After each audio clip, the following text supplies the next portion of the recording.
Hi viewers, welcome to our channel. ప్రస్తుతం మనతో పాటు ఇమ్మంది రామారావు గారు సీనియర్ జర్నలిస్ట్ ఉన్నారు. వారితో ఒకసారి మాట్లాడదాం. సార్ నమస్కారం. సార్ నమస్తే బాబు. సార్ పుష్ప 2 ఆగస్ట్ 15కు రిలీజ్ కావాల్సి ఉంది సార్. కాకపోతే ఇప్పుడు అదే సినిమా ప్లేస్లో డబుల్ స్మార్ట్ పూరి జగన్నాథ్ గారు అండ్ రామ్ గారు సినిమా రిలీజ్ కాబోతున్నట్టు అనౌన్స్ చేయడంతో పుష్ప 2 ఇక పోస్ట్ పోన్ అయిపోయిందని చెప్పేసి అందరూ మాట్లాడుకుంటున్నారు. దాదాపు పోస్ట్ పోన్ అయినట్టే. అయితే పుష్ప 2 పోస్ట్ పోన్కి గల కారణం ఏంటి అని చెప్పేసి సోషల్ మీడియాలో చర్చించుకుంటున్నారు సార్. దాంట్లో పవన్ కళ్యాణ్ గారి వల్లే పుష్ప 2 పోస్ట్ పోన్ అయిందని చెప్పే వాళ్ళు కూడా ఉన్నారు సార్. అంటే పవన్ కళ్యాణ్ గారి వల్ల మరి ఎందుకు పోస్ట్ పోన్ అయినట్టు, మరి వార్తలో నిజం ఉందంటారా, లేకపోతే పుష్ప 2 అసలు పోస్ట్ పోన్ చేయడానికి గల కారణం ఏమై ఉంటుంది సార్? మొట్టమొదటిసారిగా మనం పవన్ కళ్యాణ్ గారి వల్ల పుష్ప 2 పోస్ట్ పోన్ అయింది అనే మాట విత్డ్రా చేసుకోవాలి. ఎందుకంటే ఒక మంచి ఊహించని విజయంలో, ఊహించని స్థితిలో, ఆయన లైఫ్లో ఒక ఎక్కడున్నానో తెలియనటువంటి పరిస్థితి, ఆయన కళ్ళలో కూడా ఈ కంఫర్ట్స్ కోరుకోలేదు. ప్రజాసేవ కోరుకున్నాడు, తద్వారా ప్రజాసేవ చేయవచ్చని శాఖలు వచ్చాయి. కానీ ఇది అందరికీ ఊహలు ఉంటాయి, ఆ ఊహలు నిజం అవడం ఎంత గొప్ప. అటువంటి స్థితిలో అక్కడ ఉన్న వ్యక్తి మళ్ళీ కిందకి దిగదారాడు. ఎందుకంటే పుష్ప 2ని ఆపేసినంత మాత్రంలో ఆయనకే నెక్స్ట్ టైం సీఎంఏ కదా, ఆ స్థాయి పెరిగిపోదు.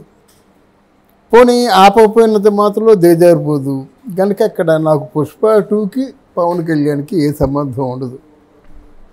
రెండోది ఏంటంటే, ఇక్కడ మన అల్లు అర్జున్ కొంత సంయమనం పాటించినా బాగుండేది, దూరంగా ఆలోచించైనా బాగుండేది, ఆలోచించి చేస్తే. మూడోది, వాళ్ళు ఇక్కడ అంటే ఫ్రెండ్లీ అప్రోచ్ పోయి మీకు మేము వైరల్గా మేము మారుతున్నాం అనేటువంటి సంకేతాలు అల్లు అర్జున్ ఫ్యాన్స్ వాళ్ళు ఎదురు తిరగకుండా ఉన్నా బాగుండేది. తర్వాత పవన్ కళ్యాణ్ ఫ్యాన్స్ ఎదురు తిరగలేదంటే తిరుగుతారు వాళ్ళు రెండు కత్తుల పదును, రెండు పక్కల పదునున్న కత్తులు లాంటి పవన్ కళ్యాణ్ ఫ్యాన్స్. ఎందుకో తెలుసా, ఇటు రాజకీయ నాయకుడిగా కత్తి పదునుగా ఉంది, ఇటు సినీ స్టార్గా, సో అంటే మెగా పవర్ స్టార్ ఏదో అంటారు కదా, పవర్ స్టార్గా, ఇటుపక్క అంటే సినిమా స్టార్గా పదునైన కత్తి, రాజకీయాల్లో పదునైన కత్తి, వాళ్ళకి రెండూ ఉన్నాయి. కనుక అంతే కదా, వాళ్ళు ఈరోజు జనసేనలో ఉన్న ప్రతి ఒక్కరు కూడా చాలా సగర్వంగా బ్రతకగలరన్నమాట. మేము కష్టపడ్డాం, మేము అనుభవిస్తున్నాం అని చెప్పేసి ఒక ఆలోచనతో ఉన్నారు. ఇక్కడ వాళ్ళ తాలూకు ఏంటంటే అంత ఎవరికైనా కష్టం అనిపిస్తుంది. పక్కకు వచ్చి రాకపోతే అది కేవలం రైవలరీ ఎప్పటి నుంచో మనసులో ఉంది. అంటే వాళ్ళకి వైఎస్ఆర్సీపీ అంటే అది అభిమానం, అలా చెప్పుకుంటే బాగుండేది. ఎస్, నాకు వైఎస్ఆర్సీపీ అభిమానం కనుక వాళ్ళకి నేను సపోర్ట్ చేసినట్టే బాగుండేది.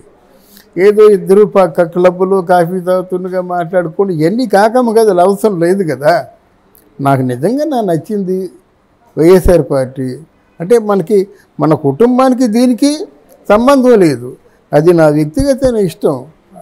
అందువల్ల నేను సపోర్ట్ చేశాను నేను. అలాగని పవన్ కళ్యాణ్ గారు కూడా విజయవంతం కావాలని కోరుకున్నాను నేను అని నిజంలా చెప్పేస్తే బాగుండేది. కానీ నిలబడ్డాడు అక్కడ. అందువల్ల మీరు ఇవన్నీ వస్తాయి రేపొద్దున్న, ఇప్పుడు కాదు. ఆయన అనుకున్నట్టుగా ఒక 6 మాసాలు పోయిన తర్వాత పుష్ప పాచిపోతుంది. అవి వేడిగా ఉంటుండగానే ప్రేక్షకులు చూస్తే బాగుంటుంది. కానీ పుష్పకు ఉన్నటువంటి అవరోధాలు ఏంటంటే, నెంబర్ 1 జనంలో టాకు, పుష్ప అంటే 1లో ఉన్నంత ఆ పెప్పు, ఆ స్టఫ్ దీంట్లో లేదనేది ఫస్ట్ సమాచారం.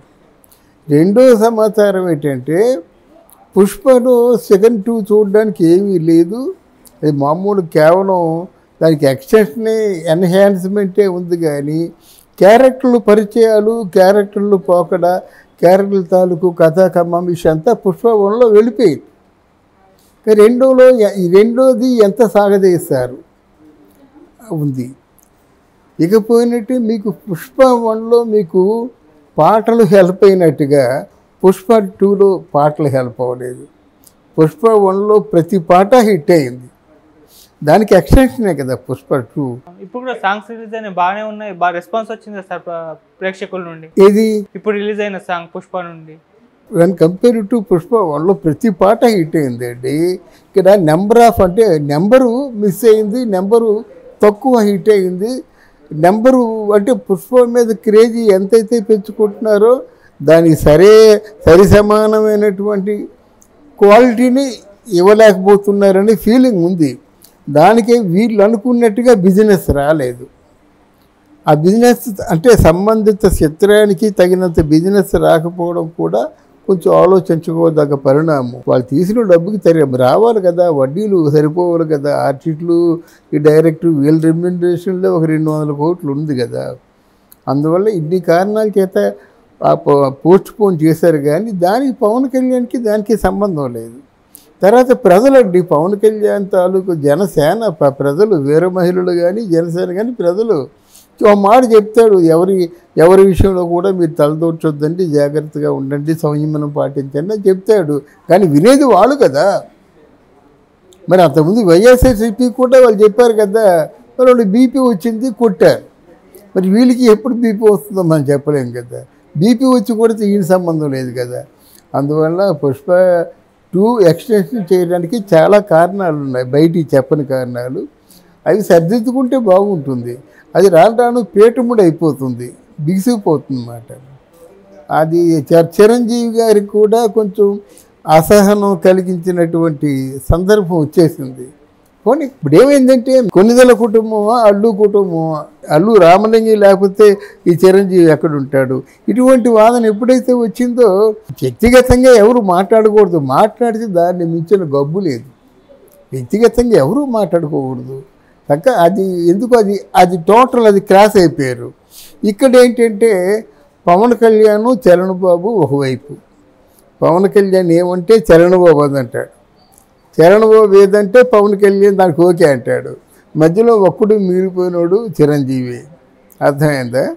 ఇక్కడ అలా కాదు, total almost all deciding authority Allu వారింట్లో అర్జున్.